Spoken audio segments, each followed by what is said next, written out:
Introducing the sport of champions, beer pong. Although many can agree that beer pong is a fun game, the debate arises when you try to decide whether it's a sport or not. But through comparison to other sports and games similar to it, you can come to the clear conclusion that beer pong is a sport. I've done research on the topic, including the rules, techniques, history, and comparison to lead to my conclusion. This is not the only sport this is debated over.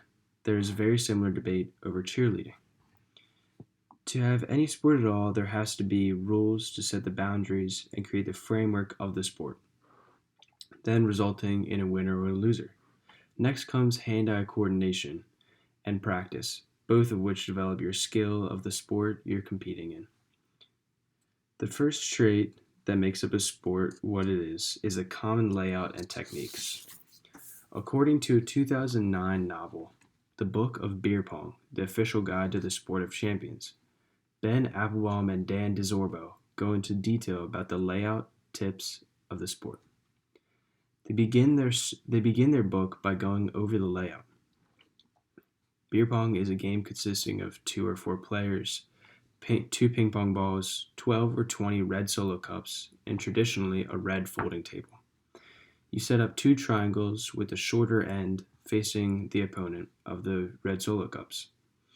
The objective is to throw your ping pong balls into the opponent's cup across the table, and the first one to clear all the cups wins.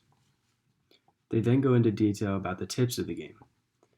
You can hold the ball with your thumb and middle finger and using your pointer finger at the flicking motion, or you can create an N shape with your pointer finger and hold your thumb on the other side, creating a nice rainbow path into the opponent's cup. But you have to be careful, because too much wrist when throwing the balls will result in it going straight into the table below you. Too much elbow, and you're left with the ball bouncing away as it completely misses the table behind your opponent.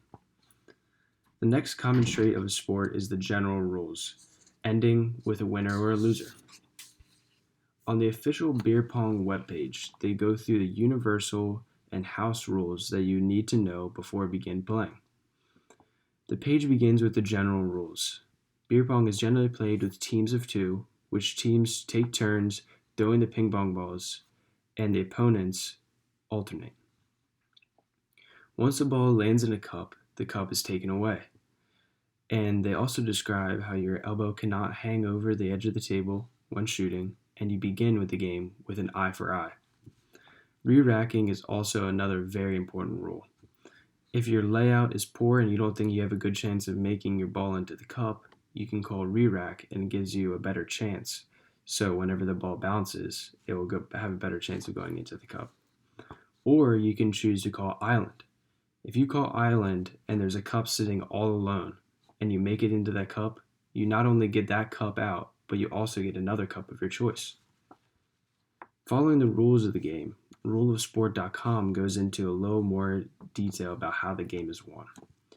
Whoever clears all the cups first wins, but if both teams were to clear all the cups in the same turn, then 6 cups go back in a triangle form with the shoulder end facing your opponent, and you begin to play again. Lastly is hand-eye coordination.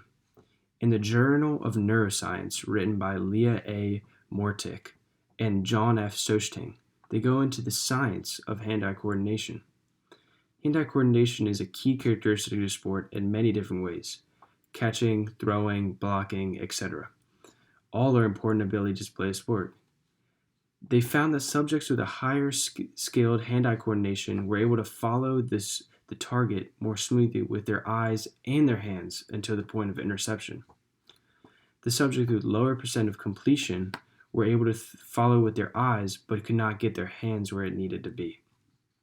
This is important in beer pong because the target is small and across the table, and to win, you need to be able to get the ball into the cup. When looking at similar traits to all sports, you can clearly see that beer pong is a sport.